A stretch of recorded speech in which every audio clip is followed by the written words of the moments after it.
ये है दिल्ली दर्पण। लोकसभा चुनाव को लेकर के आज तारीखों का ऐलान हो गया। लगातार कई दिनों से इंतजार चल रहा था कि कब चुनाव आयोग की ओर से लोकसभा चुनाव 2024 की जो घोषणा है वो की जाएगी। और आज मुख्य चुनाव आयुक्त राजीव कुमार ने लोकसभा चुनाव की घोषणा कर दी।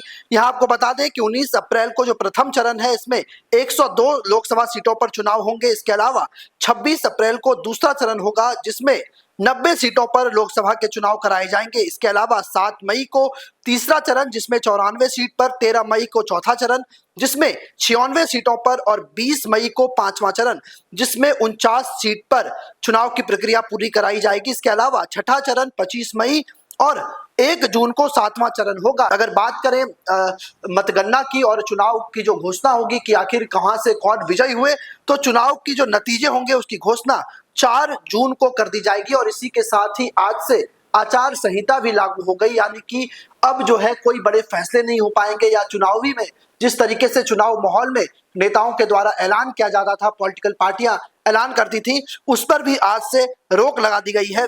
दिल्ली के विज्ञान भवन में प्रेस कॉन्फ्रेंस किया गया और इसके अलावा जो चुनाव आयोग की ओर से जानकारी दी गई उसमें कई अहम जानकारियां दी गई। इस बार उन्होंने बताया कि चुनाव आयोग की जो टीम है वो पूरी तरीके से मुस्तैद है।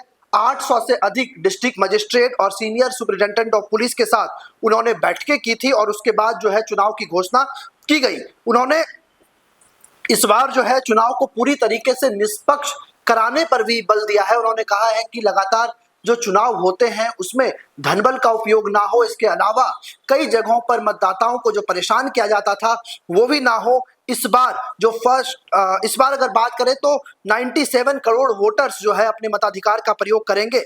इसके लिए 10 लाख से अधिक मतदान केंद्र बनाए गए हैं और इसमें 55 लाख ईवीएम का इस्तेमाल किया जाएगा। यानी कि 7 चरणों में जो चुनाव होंगे इसको लेकर के चुनाव आयोग अपनी पूरी तैयारी के साथ आज आया और मीडिया के सामने उन्होंने पूरी जानकारी दी। उन्होंने बताया कि चुनाव आयोग ने अब तक 17 जनरल इलेक्शंस जो लोकसभा के चुनाव होते हैं वो कराया है और इसके अलावा 400 से ज्यादा स्टेट असेंबली के चुनाव भी चुनाव आयोग पहले ही करा चुका है। अगर बात करें ट्रांसजेंडर वोटर की तो 48,000 से अधिक ट्रांसजेंडर वोटर भी इस बार वोट डालेंगे। 2 लाख से अधिक बुजुर्ग मतदाता मतदान का प्रयोग करेंगे और 85 वर्ष से अधिक के जो मतदाता होंगे उनके लिए इलेक्शन कमीशन की जो टीम है वो उनके घर तक पहुंचेगी और उनका मत लेकर के आएगी। इसके अलावा बात करें फर्स्ट टाइम वोटर्स की तो लगभग ये आंकड़ा 2 करोड़ के आसपास है। 1 crore 82 lakh first time voters इस बार मतदान करेंगे।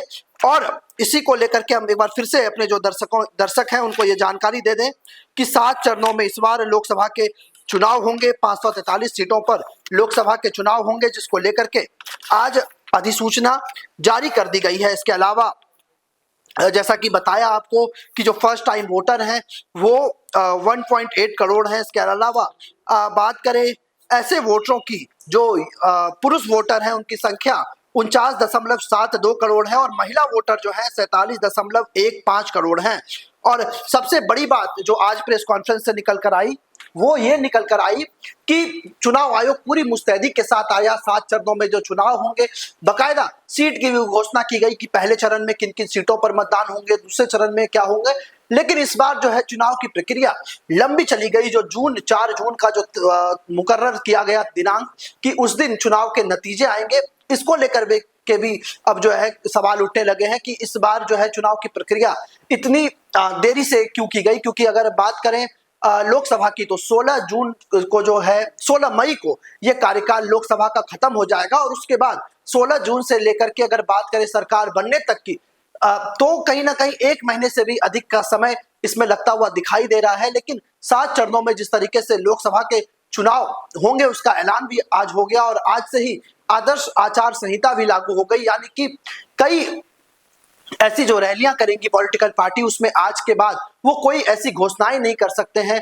नया सरकारी काम आज से लागू नहीं होगा। कैबिनेट की जो बैठकें हैं अब वो नहीं हो पाएंगी। इसके अलावा चुनाव आयोग की ओर से इस बार को भी ध्यान दिलाया गया कि जो भी क्रिमिनल उम्मीदवार हैं जिनके ऊपर आपराधिक धाराओं में मुकदमा दर्ज है वो कम से कम 3 बार अपनी ये जानकारी मीडिया के माध्यम से देंगे, चाहे वो प्रिंट मीडिया हो, टीवी हो, डिजिटल मीडिया हो। और इस बार ऐसे कैंडिडेटों को शॉर्टलिस्ट करके चुनाव आयोग पॉलिटिकल पार्टी से भी सवाल करेगी कि आखिर आप ऐसे उम्मीदवारों को आपने टिकट क्यों दिया, ऐसी क्या मजबूरी रही। इसके अलावा मीडिया पर भी नकेल कसने की कोशिश चुनाव आयोग के द्वारा की गई, जिसमें कि फेक न्यूज पर नजर रखी जाएगी। उन्होंने कहा कि जो विज्ञापन अगर प्रत्याशी अपने पक्ष में चलवाना चाह रहा है वो चल सकता है, लेकिन फेक न्यूज को कहीं से भी तरजीह नहीं दी जाएगी। क्योंकि अगर बात करें लोकसभा चुनाव की, तो लोकसभा चुनाव के दौरान कई बार ऐसे मामले सामने आते हैं जहां पर फेक न्यूज की वजह से अफरा तफरी मचती है। कई बार टीआरपी की होड़ में जो मीडिया चैनल्स होते हैं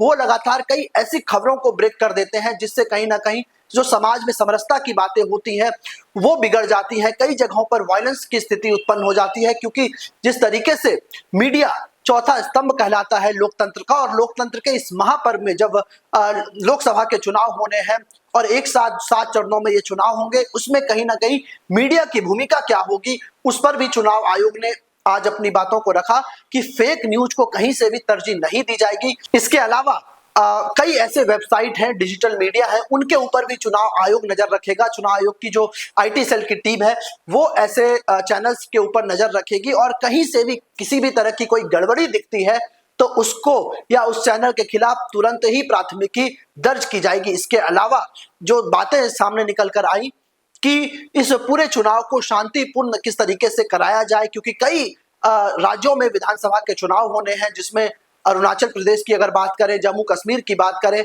ऐसे जगहों पर साथ साथ विधानसभा के चुनाव भी होने हैं। तो जो फलाफल फिलहाल निकल कर सामने आ रहा है वो ये कि 7 चरणों में लोकसभा के चुनाव होंगे, जिसको लेकर के आज चुनाव आयोग की ओर से जो पूरी शेड्यूल है इसकी वो जारी कर दी गई है, और आज से ही आचार संहिता भी लागू है। अब लगातार जो ये जो डेट आया है चुनाव आयोग का, इस पर भी जो पक्ष विपक्ष की जो प्रतिक्रियाएं हैं वो भी अब आनी शुरू हो गई है। हम लगातार जो है हमारी नजरें इस पर बनी हुई हैं। आप देखते रहिए दिल्ली दर्पण टीवी।